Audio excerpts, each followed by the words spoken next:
Here we are, episode 28 of the Experience Andy Wines Live. And this week, we're going to be talking about loss and how I've worked through it utilizing language to get me to where I ultimately want to go.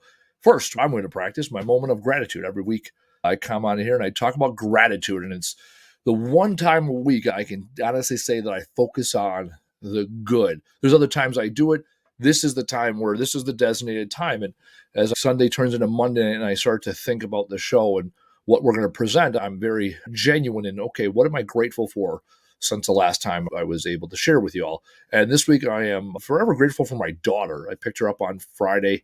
We're going to be talking about loss here. I've been going through a lot lately, and pick her up on Friday and having a weekend with her and doing Easter things and watching movies and spending time together one-on-one has really filled my cup. And I'm grateful for her in my life for so many reasons, as those of us that are parents know.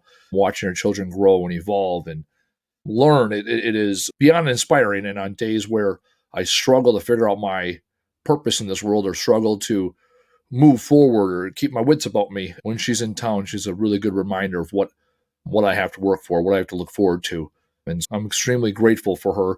She teaches me and has taught me more about life than I'll ever be able to teach her. So I am forever grateful for having her in my life, and most importantly, having her right now as I'm going through some stuff. All right, the business of the day. Today is ask, because that's really what it is, right? It's a give first. I give a little gratitude. I give an idea of what we're going to talk about. And then I also am very transparent. I run a business, and I'm a human that seeks the support from others. I learned very early in my resiliency training career, if you will, in the Army. One of the first lessons you learn is asking for help is a sign of strength, not weakness. So that's why I ask, hey, buy my book, do the audiobook. That obviously supports me and puts my message out for others, which can possibly lead to speaking gigs. And I ask for people to give me speaking gigs or reach out to me for speaking gigs. I've been very fortunate lately to have landed some gigs this year, some more gigs that I already had. This week's ask is a little simpler. I run a junk removal company. That's what I do full time. That's what pays my bills. That's what allows me to pay for the camera and tailor and the lights and all the things here. And we are struggling recruited employees. And I'm not going to chalk it up as the next generation doesn't want to work or this or that. No, we need to continue to move forward and get young people interested in working in home services and in the trades, blue collar industry like ours. If you know anybody in the greater Milwaukee area that is looking for a new career, as young as 16, we're looking for people ideally with good driver's licenses that want to get in the recycling industry. That's what we do. Ultimately, we are in the business of recycling material that we move from people's homes or businesses. And for people that are environmentally conscious, like to be physical, like to go in people's houses every day and serve the community, this is a great opportunity. Shoot me an email, text, find me on LinkedIn, send a page or carrier pigeon. Sure, that was it. Whatever. Get a hold of me. Send me your people. Would love to bring people in and inspire them and teach them all about the recycling industry that I absolutely love and is necessary for our society to function. All right, let's get to it. As I'm getting ready for the show, I always start the show with my brother's song, the Thinking Song, and it puts me in the right frame of mind. And as I'm listening, I picked up the lyrics right away that he says in the first verse, and I was like, this is a direct correlation to what we're doing. So I'm going to read the lyrics that we heard a few moments ago. It goes, and I dream of people and places I'll never see again. I've mended as much mental anguish as I can.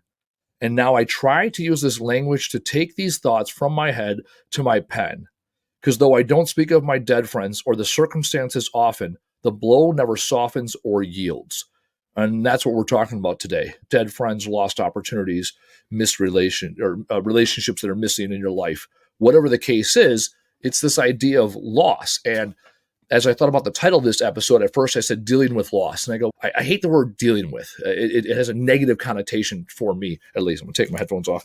It has a negative connotation for me. It's like, how do you deal with these employees? How do you deal with customers? I don't deal with employees. I don't deal with customers, right? You don't deal with your kids, right? You work with them. How do we be collaborative, right? Deal with has this somewhat hierarchical authority or has combative a feeling, while working with is collaborative. How do we work together to get where we need to go? So that was the first thing I did. I rephrased the name of the episode, which is working through loss or working with loss. And so for me, as we know, I wrote the book, right? It's all about starting with the word. So one of the things I talk about in my book, in the first section of the book, the anti-glossary is shit words that do not serve. And one of the shit words that I put in here is the word miss. because people talk about, oh, it was a missed opportunity, or I missed this person, or I missed that person, or I missed my friend from college. Boy, I miss the old house. I just miss how it used to be. These statements that for me come across whiny, and they come across negative. They come across in a mind that where you're living in the past and not the present, and certainly not the future. And I talk about my grandmother. My grandmother was a very strong influence for me in my life growing up. This weekend was Easter. We spent time at my grandparents' old house, which is now my cousin lives in it. And we talk about family traditions at Easter and my grandmother's recipes. And we sat and we reminisced about my grandma making the best apple pie. And of course, pinch of that, a dab of that. No one got the recipe. We watched her make it. You could tell which pie was hers versus everybody else's. And yet that pie will never be created the way she did. Or shrimp salad's a big deal on our family. My grandmother made the best shrimp salad, and a couple of my aunts make it similar, and yet not. We all know it's not the same, right? So I can sit and talk about how much I miss these meals that my grandmother made, or we can talk about, okay, what can we do here and now? And then it was somebody has the recipe for the apple pie. Now, she adjusted, of course. She never looked at the recipe card, and yet we have the recipes. This summer, we always do Christmas in July, and our family has taken it a step further. We do Christmas in July in June because currently that's what works out better for our family, and hell, it's our family, and we set up our own holidays anyway, so we'll just do it anyhow. So we are doing an apple pie contest where everybody's going to get grandma's recipe for apple pie, and everyone's going to recreate it and then decide which one is the closest, or what do we got to tweak here or tweak there. And I don't eat apple pie, so I couldn't tell you. I don't know. And yet we're looking this as an opportunity to celebrate this amazing woman that was in all of our lives and this amazing dish. And it's okay. We went from this past mindset of missing to what can do in the present, and now we have something to look forward to in the future. And that, again, simple example, it shows, though, what you can do with that information, right? Because working through a loss, working through missing something, that loss, that missing, that's a feeling inside you. And never discount feelings, right? We need to observe our feelings and look at that as the ember that burns inside of us. What can we do to stoke that fire? What can we do to fuel it and add things to it so we can create something out of it? Because we're not going to just let it burn, and we let it inside of us, it's going to burn us and eat us alive. There's truth behind it. What can we do to stoke that to be better? The other challenge I've been facing with recently is a lot of loss within our business. In the last 6 months, we've lost 6 of our 7 key leaders. We brought in some operational processes, and people decided to leave. And some people were forced to leave and no longer be part of our organization because they did not fit our culture, and it took us some processes to figure that out. And so recently, and the other thing is we lost a few customers because of that, and found out recently that one of our previous employees started a competing business and is taking our customers. And I was pissed last week. I was pissed. One of our customers was refusing to pay us like $2,000, has now sided with our previous employee. And Friday night, I got home. Even after picking my daughter up, I'm sitting there reading. She went to bed. I'm sitting reading emails. I'm getting re-aggravated about this lost money. And I'm re-aggravated about the lost customer. And I'm re-aggravated about the lost employee who took a salary, took money from me, and then took my customer list and competes against me. And I'm pissed on Friday night. And I'm tempted to go onto Facebook or LinkedIn. I'm tempted to call everybody I know and tell everybody the truth and the story. And tell people, you know what, you're a real piece of shit. Let me tell you why this person's a piece of shit, right? That is my honest truth. I played that out in my head for a good half hour, spinning Friday night, struggling. God, I worked this hard, and people still come after me. They still attack me. They took from me. And now I'm anticipating what all the negative things that are going to happen in the future. And yet when I rephrased it and thought, okay, hold on, what happens when I do this? What happens when I go out of my way to set the record straight? What happens when I call these people out? They're who they are. They're still who they are. And yet now I start to look bad for me, right? The truth, I'm all about transparency. I'm all about the truth. And yet me calling people out, it's not going to do me any good. It doesn't make that money reappear. It's not like that customer's going to come work here. I'm not going to get all those dollars I spent on that employee back. No. None of that, net zero gain for me for letting people know what had occurred. There's nothing there. And yet that's what I'm reeling about. And so I finally reshifted the language to say, okay, hold on. Who am I? Fuck those guys, right? Fuck them. They were pieces of shit. It just took me longer to figure it out. Okay, I've accepted that. And okay, that was on me. It was on me. As a business owner, I take those risks. I take those chances. When it works out, I reap the rewards. When it doesn't work out, I'm paying for it out of my pocket. Okay. Once I accepted that, now how do I work through this loss? What could I do about it? All right, let me tell you something. Every person in this world is replaceable. Every customer is replaceable. Every employee is replaceable. Every owner of a company, me, I'm replaceable. So now I'm going to take this ember and say, okay, I'm pissed about this loss. What can I do about it today? Okay, I need to recoup that loss on the dollars, right? You know what? The money was never in my bank account anyways. I've lost $2,000 doing stupider shit in my life. All right. Yep, it sucks. $2,000 sucks, right? Every part about it sucks. And yet, now it's on me to say, okay, what do I got to do? I need to go make some money today. Not because I'm going to go, I got to go make that money up. Nope, the money's not there. Never was mine, not there. Okay, so what do I need to do? And I shifted my mindset Friday. And then Saturday and Sunday, I really did not put any thought into it. And I'd let this bother me for months. And then this morning, I'm like, okay, we close out the money, the quarter. We're above and beyond our goal. We're way up year over year. We're kicking ass. You know what? Who's next? Which next customer wants to leave? Because you know what? I'm going to go find 2 great customers because somebody else identified that they're no longer my client. All 6 of the 7 leaders that we lost within our organization, I only fired 1. The other 5 decided that the direction of the company wasn't the direction they're going. And a couple of the people we've hired since are absolutely phenomenal and have shown me what our company and capable are, who I am as a leader, and how well I can surround myself with an amazing team. So I can spend my time and energy focused on those individuals that piss me off and get me aggravated, get me irritated, get me in a negative state of mind, or I can choose to reshape my language. Instead of giving all this credence, this unpaid for rent within my head with all these you statements, you motherfucker this, you screwed me out of that, very aggressive shit. Or I can say, okay, what can I do today? Because if I send a shitty text message, I'm just a piece of shit. I'm no better than they are. I'm stupid at their level. No, what can I do today? I can grow an amazing company. I can surround myself with people that respect my boundaries and want to take this company to the next level. I can choose to find customers that value what we bring to them. Those are all the things I can do.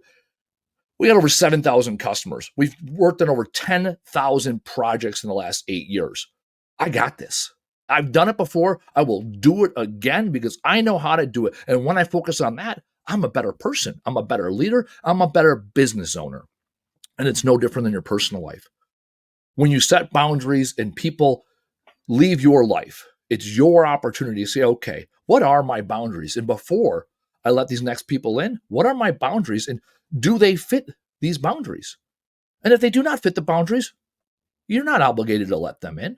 That's not how it works. One of the phrases that often used, I wrote it on my board, I want to make sure I get to this. One of the phrases often used in life when going and dealing with or working through loss and grief and missing things is the old phrase, when one door opens or when one door closes, another one's opened. I tested this theory. Earlier today, right before we were live, Taylor closed the door. It's still fucking closed because that's how life is. Often what I've seen is people is they close one door and then they immediately open the next door to the next person or the next whatever it is, right next to opportunity. And I've been guilty of that myself in the past. And that's not the case. Who says you need all these fucking doors open? Right? It is not physical opposite. Like, go close a door in your house or business. I guarantee you, unless you have a ghost or someone playing a trick on you, April Fool's Day kind of shit, right? Not another one's going to open. You can choose what that door is. You can choose the parameters before you open that door. You can choose which doors you step through. You can choose which doors you open for other people to step into. It's all about your boundaries. In business, it's simple accountability. We talked about it last week. We've set accountability metrics and measures here within our company. And when you hit the metrics and measures, when you do what you say you're going to do and do what you say and say what you do, you get to get a paycheck here. You can stay. When you don't, you are no longer welcome to be here at this organization. And that's the same in life. Now it's no longer Andy's conflict with somebody else. Now it's Andy has established boundaries. You have established boundaries, and people either live within that frame of boundaries or they do not. And then once you establish that, it's no longer personal. This is what's acceptable in my life, and you didn't meet those boundaries. And the beautiful thing is, when you start focusing on the present, those boundaries, and when you start focusing on the future, who do you allow in?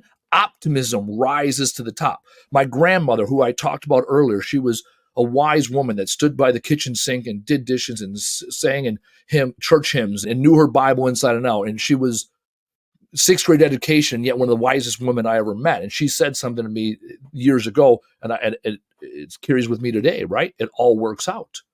Now, it's not that it all works out the way it's supposed to. No, it works out. So long as you're living, so long as your heart is breathing, so long as you are breathing, it works out in some way, shape, or form. The question is, how receptive are you for the new opportunities that come across? They talk about luck as the intersection of preparation and opportunity. How prepared are you? Have you set your boundaries? Have you done the self-reflection to have the self-awareness, to have the self-regulation, right? We're talking about self-regulation. Having the awareness what your boundaries are, and then regulating in real time, who do you let in? Whose boundaries do you want to accept? Because when reflection, whether this is going to work out or not. And like my grandmother said, I do not miss my grandmother. I love her and I cherish her and I think about her every day. I read about her in my book. I have her clock from her house hanging up in my house. There's not a day that I do not think about her. And yet I don't miss her because I take everything, all that love I got from her, and I use it day in and day out to live my life, to share my view of the world, my perspective with the world. I use her nature, her caring and patience that, let's say, I wasn't born with so much, right? I use that with my daughter, right? I talked about my moment of gratitude. One of the greatest things that ever happened in my life was I came back home from a deployment. When I left, my daughter was 5 months old. When I got back home, she was 18 months. I spent a year in Guantanamo Bay, Cuba, working with the individuals that are housed down there, that live down there. And I went from working with detained individuals for a year to coming home to a walking, talking, thinking 18-month-old. And that was a hell of a transition. All those patient skills I learned in Gitmo, I needed them and then some working with my daughter. And now she'll be 10 next month. And I couldn't be happier to be a father because I took the lessons learned through all these years, right? I didn't talk about the lost time I had. No, what were the lessons learned so that I can be the best parent possible? So when we think through our lives, first step, let's talk about self-reflection. What bullshit are you carrying with you? What is that ember burning inside you? Self-awareness. What are you going to do about it? This is your opportunity. You can choose to take that energy and stoke whichever fire. You can choose to blow the wind. You can choose to put what wood you want on it. What are you going to do with that feeling, with that emotion? That's your choice. And then once you've decided that, what boundaries are you going to establish so that you can avoid future loss? Because you have now established what works for you, who and what you allow into your life. Today and always, I'm thankful and grateful for you joining me as I'm figuring out this journey called life. As I go through life and I figure this out, I am eternally grateful for all of you that join me week in and week out, that press me and push me to be a better version of myself. I'm obsessed with growing. I'm with self-growth and surrounding myself with growth-minded individuals. So this week, I'm thankful for you. And I'm looking forward to opportunities that we have in the future to talk further about how we're going to take what's inside of us and make ourselves the best version of ourselves. This week and always, do the things that make you great. For me, it's a 3-step strategy that is simple and is repeatable by everybody. Go out there this week and every week. Do the fucking thing. Tell the fucking world. Show the fuck up. And we'll see you next week.